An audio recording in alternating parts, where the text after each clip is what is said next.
खड्गे च सुरेन्द्रे च कौशिके पाद संस्पृशि निर्विशेष मनस्काय श्री वीरस्वामिने नमः। आर्हत वाङ्मय में कहा गया है, पासम तह बद्धमानम च उक्कित्तनम। एक बंधन की पाटी है और उसे आम भाषा में लोगस कहा जाता है। उसमें वर्तमान अवसर पीढ़ी के जो अतीत में 24 तीर्थंकर हुए हैं उनको बंधन किया गया है और बंधन के बाद कुछ मानो प्रार्थना कामना भी की गई है। उस बंधन की श्रृंखला में एक श्लोक का एक चरण है, पासम तह बद्धमानम च, यानी भगवान पार्श्व और फिर वर्धमान को बंधन नमस्कार। भगवान पार्श्व की आज जन्म जयंती है, पौष कृष्णा दशमी। यह सर्दी का समय होता है, पौष मास का। हालांकि सब जगह ज़्यादा सर्दी न भी पड़े। आज का दिन जो पार्श्व भगवान का जन्म कल्याण का दिन है, 23वें तीर्थंकर वर्तमान अवसर पीढ़ी में इस भरत क्षेत्र में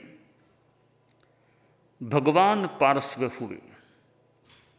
वाराणसी से वे उनका जन्म संबंधित है। भगवान पार्श्व के लिए पुरुषादानीय विशेषण भी लगाया जाता है। पुरुषों के लिए मानो आदानीय, ग्रहणीय, और यूं कह दें कि एक विशेष लोकप्रिय व्यक्तित्व वाले भगवान पार्श्व हैं। यूं तो सभी तीर्थंकर अपने आप में अर्हत हैं, परंतु हो सकता है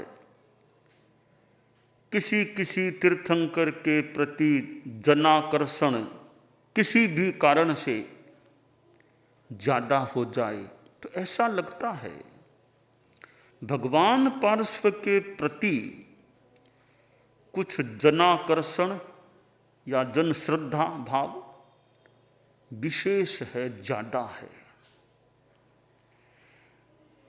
इसका साक्ष्य तो यह है कि आज मंदिर 24 तीर्थंकरों में जितने भगवान पार्श्व के मिलते हैं उतने अन्य तीर्थंकरों के संभवतः नहीं मिलते। भगवान महावीर के इतने मंदिर नहीं मिलते जो कि हमारे ज़्यादा निकट हैं, जिनके शासन से हम जुड़े हुए हैं। वर्तमान का जैन शासन भगवान महावीर से तो मानो सीधा यूं जुड़ा हुआ है। उनके मंदिर इतने नहीं मिलते जितने भगवान पार्श्व के मिलते हैं। हालांकि मंदिर मूर्ति के प्रति आस्था रखने वाले कोई हैं कोई नहीं भी हैं। जैन शासन में भी दो विचारधाराएं हैं, दो आमनाय हैं। एक विचारधारा मूर्ति पूजा में विश्वास रखने वाली विचारधारा, और दूसरी विचारधारा मूर्ति पूजा में श्रद्धा विश्वास न रखने वाली भी है। दोनों आमनाय जैन शासन में आज भी विद्यमान हैं। यह एक अलग विवेचन का विषय बन सकता है, परंतु मंदिरों का आधिक्य होना, जो मंदिर पूजा वाले हैं उनके आमनायों में भी भगवान पार्श्व के जितने मंदिर मिलते हैं उतने अन्य तीर्थंकरों के संभवतः किसी एक के नहीं मिलेंगे। तो यह भगवान पार्श्व की लोकप्रियता का एक सबूत प्रस्तुत किया जा सकता है। दूसरी बात है, भगवान पार्श्व के लिए जितने स्तोत्र, स्तुति ग्रंथ, स्तुतियां हैं, जितने ग्रंथ मिलेंगे, अन्य किसी एक तीर्थंकर के लिए इतने स्तुति ग्रंथ, स्तोत्र संभवतः नहीं मिलेंगे। तो यह दूसरा सबूत है भगवान पार्श्व के लोकप्रिय होने का।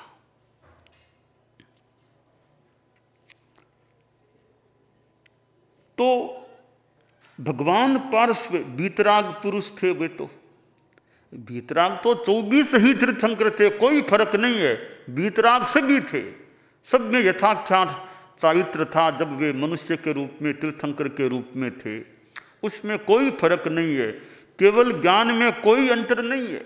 सभी तीर्थंकरों का केवल ज्ञान एक समान था, केवल दर्शन एक समान था, कोई अंतर नहीं। यानी उनके मूल गुणों में कोई अंतर नहीं है, परंतु यह थोड़ा बाहर का भेद है। जनाकर्षण का, जन श्रद्धा का वो अंतर प्रतीत हो रहा है। तो भगवान पार्श्व के इतने स्तुति या स्तोत्र हैं। उपसर्ग हर स्तोत्र तो कितना प्रसिद्ध है।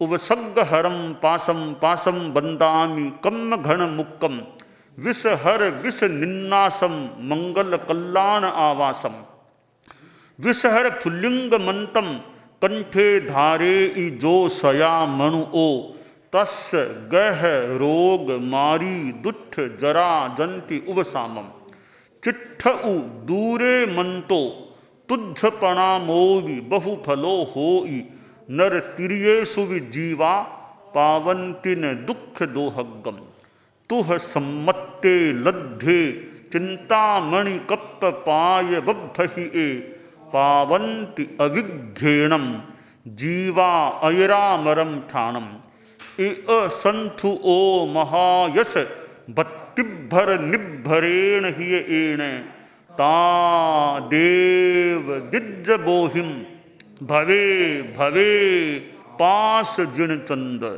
ओम ह्रीं श्रीं अरहम नमि ऊण पास विषहर वसह जिण पुलिंग ह्रीं श्रीं नमः। उपसर्ग हर यह स्तोत्र, उपसर्ग हर स्तोत्र कितना जैन शासन में यूं चालू है, प्रसिद्ध है। जैसे भक्तामर प्रसिद्ध है भगवान ऋषभ से जुड़ा हुआ, वैसे दूसरा स्तोत्र है कल्याण मंदिर। कल्याण मंदिर मुदार मवद्य भीति भीता भयप्रद मनिंदित मंग्रि पद्मम। तो यह कल्याण मंदिर भी भक्तामर के समानांतर सा ही एक स्तुति ग्रंथ है। भक्तामर भगवान ऋषभ से जुड़ा हुआ और कल्याण मंदिरम भगवान पार्श्व की स्तुति में रचित है। दोनों एक तरज, एक प्रकार के करीब समान स्तर के से स्तोत्र हैं। हो सकता है भक्तामर ज़्यादा चालू, ज़्यादा याद किया जाने वाला, तो कल्याण मंदिर भी एक स्तोत्र है। तो आज हम भगवान पार्श्व को श्रद्धा के साथ स्मरण करें उनका। और एक गीत बड़ा सुंदर है भगवान पार्श्व की स्तुति में। प्रभु पार्श्व देव चरणों में, प्रभु पार्श्व देव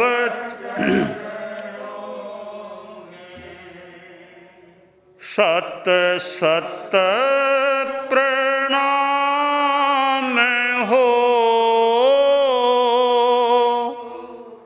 मेरे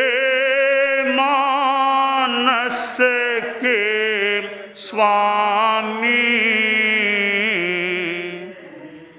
तुम एक धाम हो, तुम एक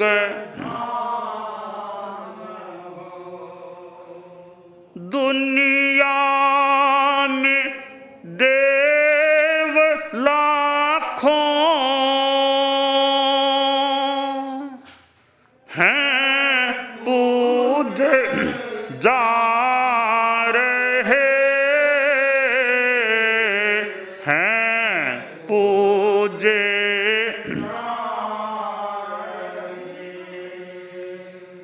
जिन देव इस रसना में, जिन देव इस रसना में तेरा ही नाम हो, मेरे मानस के स्वामी तुम एक धाम हो, तुम एक तुमसे न राग रति क्यों द्वेष और से, क्यों द्वेष और यह बीत रागता तेरी, यह बीत रागता मेरा विश्राम हो, मेरे मानस के स्वामी तुम एक धाम हो, तुम एक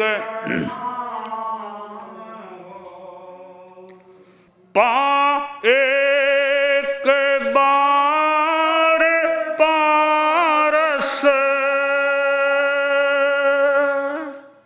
हत भाग्य जो रहा, हत भाग्य जो रहा।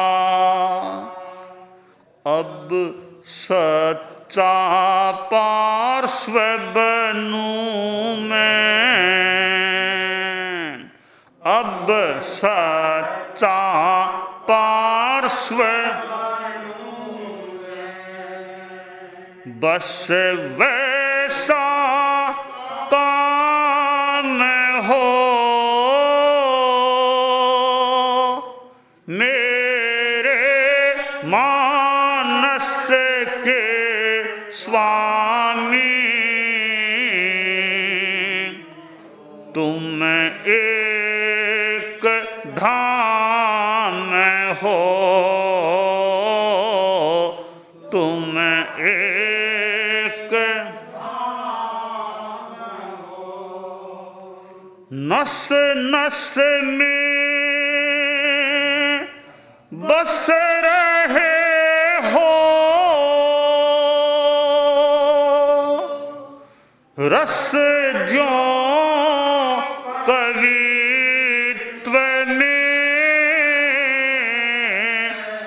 रस ज्यों कवित्व में। भगवान भक्त तुलसी, भगवान ऐसी के तुम ही राम हो, मेरे मानस के स्वामी। तुम एक हो, तुम एक प्रभु पार्श्व देव चरणों में, प्रभु पार्श्व देव चरणों, सत सत प्रणाम हो, मेरे मानस के स्वामी। तुम एक धाम हो, तुम एक धाम हो। भगवान पार्श्व मानो पारस थे, पारस पारस, जिनके संपर्क में आने से जिनकी प्रेरणा कोई धारण कर ले तो मानो अज्ञानी रूपी लोहा आदमी भी या मुग्ध मोह ग्रस्त लोहा भी मानो सोना बन जाए। और वे तो ऐसे पारस थे मानो कि लोहे को सोना ही नहीं, मानो लोहे को पारस ही बना दे, ऐसे पारस थे। उनके संपर्क में आने वाला भी मानो ऐसा पारस बन जाए तो दूसरे लोहे को भी सोना बना दे। यानी उनके संपर्क में आने वाले जो साधु बन गए वे तो औरों का भी उद्धार करने वाले। हालांकि गृहस्थ भी कुछ औरों का उद्धार कर सकते हैं, तो लोहे को सोना बना देना भी विशेष बात है, तो लोहे को पारस ही बना देना यह तो और भी विशेष बात हो जाती है।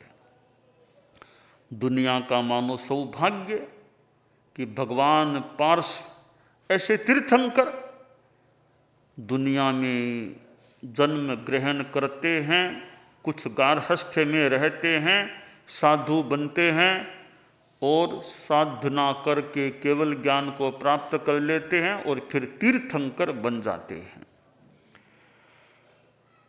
आज हम जैन शासन से जुड़े हुए लोग जो भगवान पार्श्व के मानो भक्त हैं, अनुयायी हैं या उनको मानने वाले हैं, ऐसे महापुरुष होते हैं।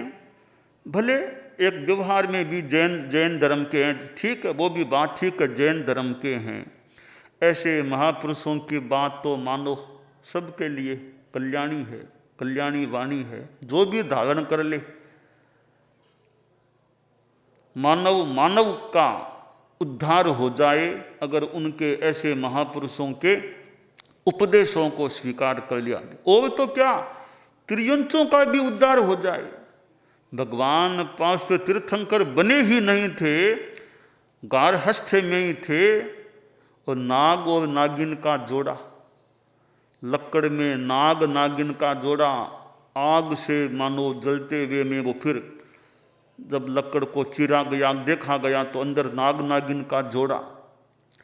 क्योंकि पंचाग्नि तप ऐसे तप भी चले हैं। और कहीं साथ में अज्ञानतावश भी सहज त्याग कैसे जीव की हिंसा भी हो सकती है। राजकुमार पार्श्व को लगा रे, यह तो तप का अनुष्ठान हो रहा है। इधर लकड़ में तो लकड़ में नाग नागिन का जोड़ा जलने की स्थिति में, फिर उसको निकाला गया और कुमार पार्श्व ने कुछ मानो सुना दिया। हम लोग जैसे नवकार मंत्र मंगल पाठ ऐसे सुनाते हैं, पवित्र वाणी किसी पशु को भी सुना दी जाए और कोई पशु ग्रहण कर ले, परिणाम अच्छे हो जाएं तो उसका भी उद्धार कल्याण हो सकता है।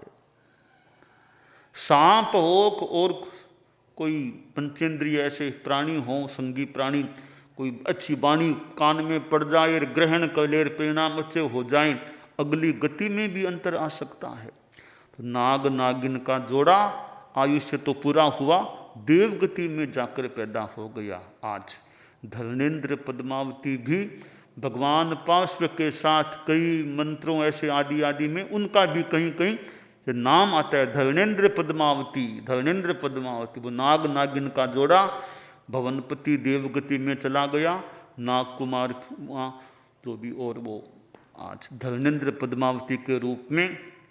तो मनुष्यों का ही नहीं, पशु जाति त्रियंच का भी उद्धार, हालांकि वो तो तीर्थंकर बनने से उनके पहले की बात है, उद्धार हो सकता है। तो हम भी आत्मोद्धार की दिशा में आगे बढ़ें, बढ़ते रहें, यथा औचित्य यह काम्य है।